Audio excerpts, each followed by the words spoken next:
Bonjour à tous, bienvenue sur BFM Lyon. Si vous nous rejoignez, nous sommes le samedi 14 mai. Ravis de vous retrouver pour votre journal Lyon Week-end dans un instant.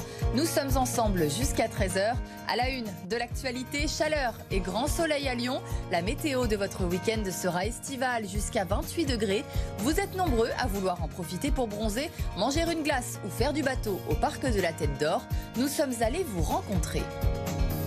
Une grande vente de vaisselle et de mobilier à l'auberge de l'Île Barbe depuis ce vendredi et jusqu'à dimanche. Plus de 3000 pièces de plus de 30 ans sont en vente dans le 9e arrondissement de Lyon. Les détails dans un instant. Villefranche devra passer par la case barrage pour espérer la montée en Ligue 2. Malgré la victoire des Caladois 4-1 face à Bourg-en-Bresse, le FCVB n'a pas profité d'un faux pas d'Annecy, deuxième au classement. L'heure était tout de même à la fête au stade Armand Chouffé. Retour sur cette belle soirée dans ce journal.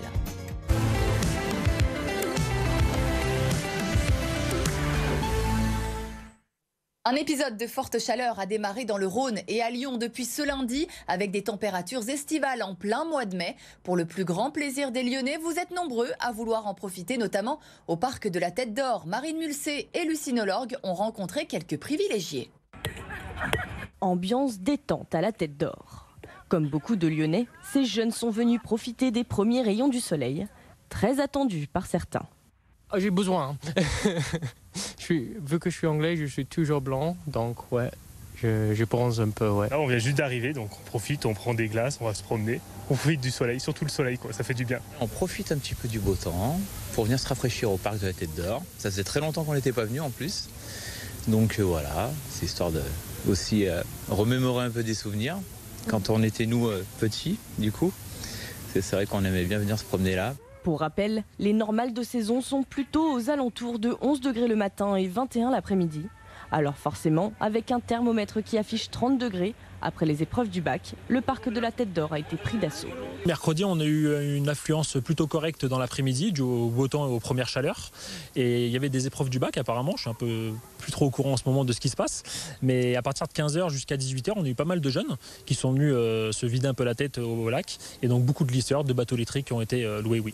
Le record absolu à cette période a été atteint le 16 mai 1945. Il avait alors fait 34,2 degrés. Et attention à ces fortes chaleurs, le directeur général du SDMIS dans le Rhône était l'invité d'Aline Picard ce vendredi sur BFM Lyon. Il alerte et assure que les interventions des pompiers seront en hausse ce week-end dans le département. Je vous propose de l'écouter. Demain après-demain, je suis sûr que par rapport à samedi dernier, on va faire 40 ou 50 interventions de plus. Parce que y a des gens qui vont prendre des malaises, il y a des gens qui c'est pas parce qu'il fait chaud qu'il faut pas déjeuner le matin, et il faut s'hydrater, ne pas rester en plein soleil toute la journée. Il faut aussi être raisonnable dans le parce que là quand même les températures montent quand même. Dans l'actualité également, une nouvelle fusillade dans le département, cette fois à Vénissieux, dans le quartier des Minguettes. Les policiers ont été appelés suite à des coups de feu aux alentours de 22h30 ce vendredi, à l'angle de la rue Montmousseau et de la rue du Président Édouard Herriot. Un jeune homme de 23 ans a été blessé par balle. Il a été transporté à l'hôpital Lyon-Sud par des proches ou des témoins. Il est décédé un peu plus tard dans la soirée. La police judiciaire a été saisie. Un nouveau drame seulement quelques jours après la fusillade qui avait tué une personne et fait 3 blessés à Gerland. Une enseignante est décédée ce vendredi en plein cours dans un lycée de Saint-Priest. Selon les informations de nos confrères du Progrès, la professeure de gestion donnait un cours ce vendredi après-midi au lycée professionnel Fernand Forest. Prise d'un malaise, elle se serait effondrée sur son bureau. Selon le recteur de l'Académie de Lyon, une cellule psychologique sera mise en place dès ce lundi dans l'établissement. 5 personnes mises en examen après le braquage d'un fourgon blindé en 2020 à Lyon. Selon les informations du journal Le Monde, 3 hommes, dont un convoyeur et 2 femmes, ont été mis en examen ce vendredi. En 2020, plusieurs personnes armées avaient attaqué un fourgon blindé et volé 9 millions d'euros dans le 7e arrondissement de Lyon. Plusieurs perquisitions menées dans l'agglomération lyonnaise ont déjà permis de retrouver plus de 110 000 euros. Vaisselle, batterie de cuisine en cuivre ou encore seau à champagne, plus de 3000 pièces de l'auberge de l'Île Barbe sont en vente tout le week-end. Ce restaurant réputé du 9e arrondissement de Lyon vend près de 30 ans de vaisselle et de mobilier. L'occasion de rapporter un peu de légende de la cuisine lyonnaise dans sa salle à manger. Maëva Comsi. Des assiettes comme des fragments de l'histoire de la gastronomie lyonnaise. Certaines sont signées Jean-Christophe Ansané-Alex, le chef 25 ans étoilé de l'Auberge de Lille. Mais lui tient surtout à ses casseroles de la réputée Maison Bourgeat. J'adore quand les jeunes me parlent de vieilles casseroles.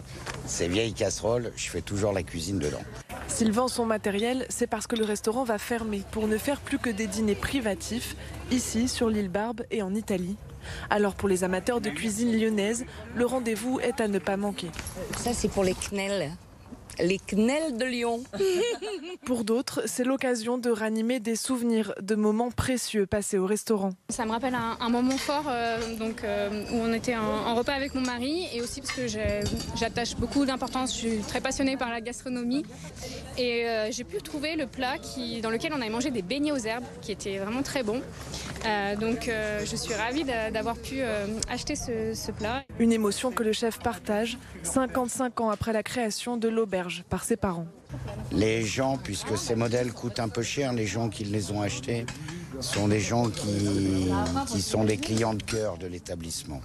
Donc moi ce qui me fait plaisir, c'est de savoir qu'il y aura une partie de cette émotion que l'on a vécue à l'époque qui va se retrouver chez eux. Tous les prix sont proposés de 2 à 600 €. Une partie des bénéfices sera reversée à une association pour les enfants malades. Villefranche devra passer par la case barrage pour la montée en Ligue 2. Malgré la victoire des Caladois 4-1 face à Bourg-en-Bresse, le FCVB n'a pas pu profiter d'une contre-performance d'Annecy, deuxième au classement. Soir de fête tout de même au stade Armand Chouffé, plein à craquer. Retour sur cette belle soirée avec Vincent Serrano. Ils étaient plus de 3000 à chanter dans une soirée à guichet fermé marquée par une victoire 4-1. Les supporters du FCVB ont fini la rencontre à la fois heureux mais déçus aussi de passer par les barrages. Heureux avec la victoire, ça s'est pas joué à grand chose avec Annecy, mais bon, on sera là pour le barrage pour supporter Villefranche et puis aller Villefranche quoi. On est forcément triste ce soir, on pouvait se qualifier directement, être en Ligue 2, ça aurait pu être top et du coup on se retrouve à aller jouer à Rouen, on va gagner quand même, ça sera bien. Sur le terrain, les joueurs font le travail. À la mi-temps, le FC Villefranche-Beaujolais mène déjà 3-0. Alors forcément, les yeux sont rivés sur le score du FC Annecy, l'autre candidat à la montée directe. On s'est tenu informé des scores, moi il fallait que je gère aussi des cartons sur le terrain. Donc voilà, je les ai tout de suite alertés qu'il fallait plus qu'ils fassent de fautes, qu'il fallait pas qu'ils rentrent dans les duels pour pouvoir préserver pour les 2 matchs de barrage. Au final, le FCVB et le FC Annecy l'emportent tous les deux. Conséquence, Villefranche-Beaujolais jouera les barrages les 24 et 29 mai, très probablement contre Quevilly-Rouen, 18e de Ligue 2. Non, pas de regret parce qu'on savait que quoi qu'il arrive, on n'avait pas notre destin entre les mains. Après, il fallait espérer un faux pas d'Annecy, mais au moins on a joué le coup à fond. Et voilà, on va aller au barrage, mais on y était préparé. Faire vibrer et faire rêver, telle est la mission des joueurs à présent afin de retrouver le statut professionnel. Un niveau atteint une seule fois dans l'histoire du club. C'était au cours de la saison 1983-1984 en Division 2.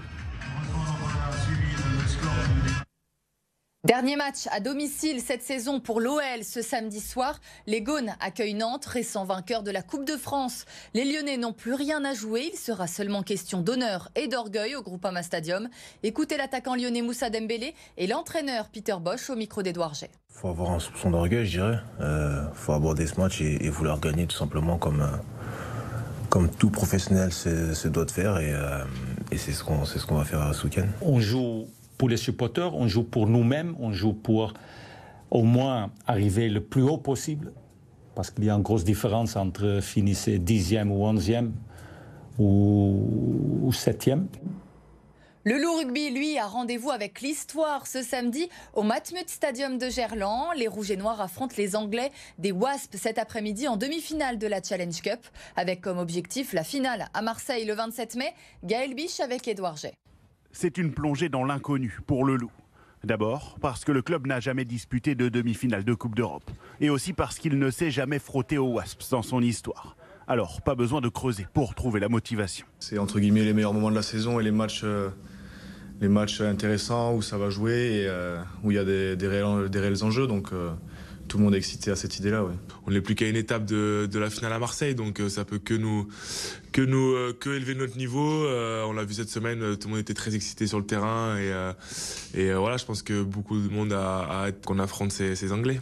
Les Wasps, 6 fois champions d'Angleterre, ont déjà remporté 3 trophées européens dans leur histoire. Un adversaire de renom qui pourrait faire peur? Au contraire. Le Loup est en train de grandir, fort de ses 3 dernières campagnes dans la prestigieuse Champions Cup. L'expérience des matchs de très haut niveau, on les a eus. On en a fait quelques-uns, on n'en a pas fait 50, mais on en a fait quelques-uns qui nous ont beaucoup aidés sur la suite. C'est les bons moments pour montrer qu'on progresse et qu'on veut être à ce niveau-là. En cas de succès, le Loup affrontera soit Toulon, soit les Saracens en finale à Marseille, vendredi 27 mai. L'Open Park Auvergne-Rhône-Alpes, ça commence ce dimanche. Le tirage au sort de la 5e édition du tournoi de tennis a été effectué ce dimanche avec des rencontres chocs attendues. Dès le premier tour, Jo-Wilfried Tsonga affrontera le Slovaque Alex Molcan pour l'un de ses derniers tournois avant sa retraite. Le jeune Français Arthur Rinderknecht sera opposé au Danois Holger Rune, tandis que Benjamin Bonzi jouera face à l'Argentin Sébastien Baez pour ce premier tour. À noter que Gaël Monfils, tête de série numéro 3, ne rentrera qu'en 8e de finale.